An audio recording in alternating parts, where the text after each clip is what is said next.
Welcome on your physio वाला।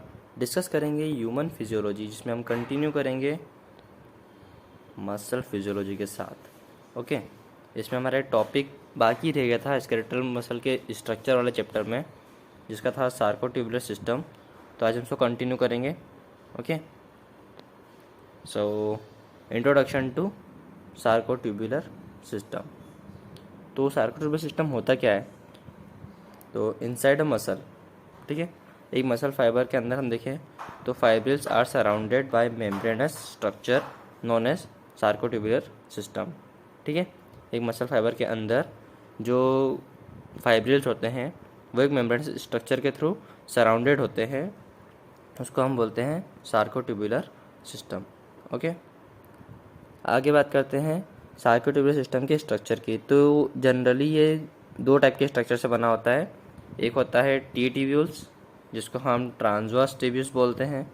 दूसरा होता है एल टिब्यूल्स, जिसको हम सार्कोप्लाज्मिक रेटिकुलम या फिर एस आर भी बोल देते हैं, एस और आर। ओके, आगे बात करते हैं टी टिब्यूल्स की।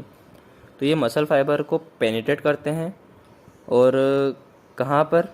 उसके सेंटर पर। ठीक है, और एक इंडिविजुअल फाइब्रिल को, मायोफाइब्रिल को सराउंड करते हैं। ठीक है, सराउंड कहाँ पर करेंगे? At A and I band. ठीक है, फर्स्ट पॉइंट हो गया। बात करते हैं सेकंड पॉइंट की। जो टी टिब्यूल्स की ल्यूमेन होती है, ओके, जो एक्स्ट्रा सेलुलर फ्लूइड को कंटेन करके रखती है। तो ये एक्स्ट्रा सेलुलर फ्लूइड को कंटेन करके रखती है, ये क्या होता है? तो ये कंटिन्यूएशन होता है किसका?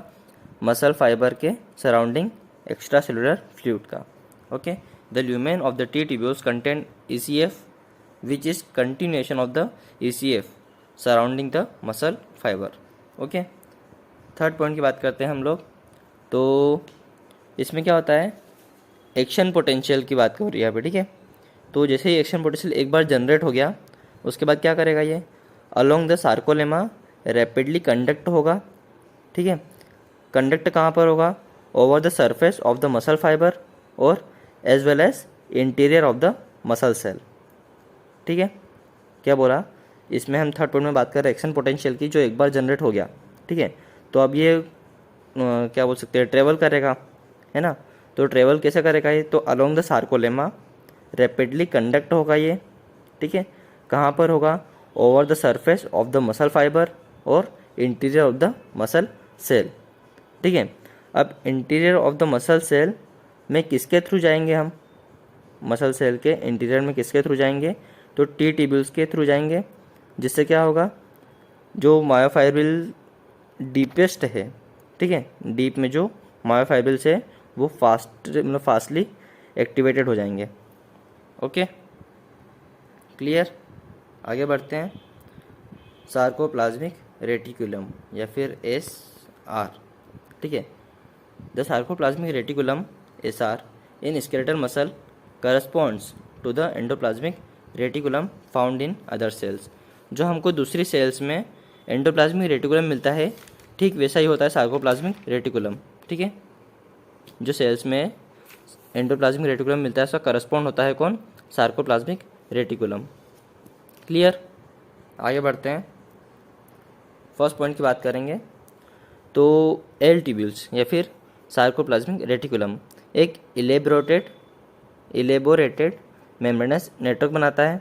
ठीक है, जो हर मायोफाइब्रिल के अराउंड में होता है और पैरेलल में रन करता है।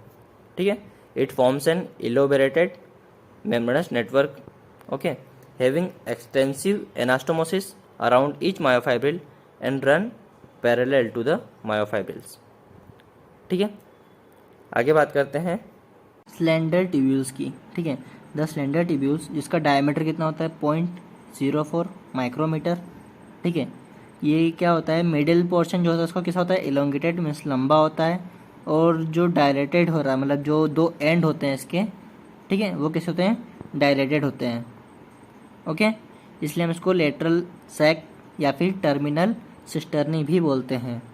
ठीक है, आगे बात करते हैं। तो ये जो सिस्टर्नी होता है ये कहाँ पर, कैसा क्या होता है? तो टी टिब्यूल्स के क्लोज कांटेक्ट में होता है ये। ठीक है, टी टिब्यूल्स के क्लोज कांटेक्ट में होता है। कहाँ पर? At A and I junction. Okay, आगे बात करते हैं ट्रायड की। ठीक है, ट्रायड क्या होता है? तो the combination of the T tubules membrane and its two neighbouring cisternae is called a triad. ठीक है, which plays a vital role in linking membrane action potential to muscle contraction. ये क्या करता है?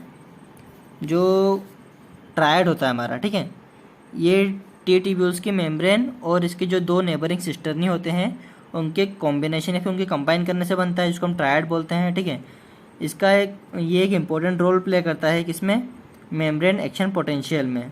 ठीक है, जो मसल कॉन्ट्रैक्शन से लिंक करने में हेल्प करता है। ठीक है, ओके। और कार्डियक मसल में क्या होता है? इसमें ट्रायड नहीं होता है, इसमें डायड होता है। ठीक है, क्यों? क्योंकि इसमें एक मसल कम होती है, मीन्स एक सिस्टर्नी कम होता है। ठीक है, ओके, आगे बात करते हैं। वेट, हाँ, functions of STS means sarcotubular system. तो उसका फर्स्ट फंक्शन है it transfers action potential from the surface of the muscle fibers to the interior closer to the myofibrils. ठीक है, सेकेंड पॉइंट है इसका it raises cytoplasmic reticulum concentration by calcium release from SR। SR means sarcoplasmic reticulum. ठीक है, third point है it ensures muscle relaxation by calcium reuptake by SR। Okay, and fourth और last है इसका the cisternae of SR act as storage site for calcium. Done. आगे बात करते हैं कॉम्बिनेशन ऑफ मसल्स की। तो इसमें तो देखने लायक ही है, समझाने लायक कुछ है नहीं। ठीक है, याद कर लेना। जैसे बात करें स्केलेटल मसल की, तो इसमें क्या होता है? स्केलेटल मसल में दो चीज़ें होती है। ठीक है, पहला होता है वाटर, कितना होता है? 75%। दूसरा होता है सॉलिड्स। सॉलिड्स कितना? 25%। सॉलिड्स को दो पार्ट में डिवाइड करा, ऑर्गेनिक और इनऑर्गेनिक। पहले बात कर लेते हैं इनऑर्गेनिक की। ठीक है, तो इसमें क्या क्या आता है? Potassium, calcium, manganese. ठीक है, और नीचे क्या लिखा है? Potassium is the principal mineral in the muscle. बाकी फिर आते हैं ऑर्गेनिक सब्सटेंस। तो ऑर्गेनिक सब्सटेंस दो टाइप के, प्रोटीन और अदर। ठीक है, तो प्रोटीन में हमने जितने प्रोटीन्स पढ़े मसल्स में, मायोसिन, एक्टिन, ट्रोपोमायोसिन, ट्रोपोनिन, ठीक है, सारे प्रोटीन्स में जाएंगे। और बचे हुए कार्बोहाइड्रेट, लिपिड, नाइट्रोजनस सब्सटेंस सारे किस में जाएंगे? अदर ऑर्गेनिक में। डन। तो यहाँ पर हमारा structure of skeletal muscle chapter complete होता है। नेक्स्ट चैप्टर आएगा प्रॉपर्टीज ऑफ स्केलेटल मसल। ठीक है, उसका हम नेक्स्ट लेक्चर से कंटिन्यू करेंगे। So thanks for watching. Okay, tata, bye bye.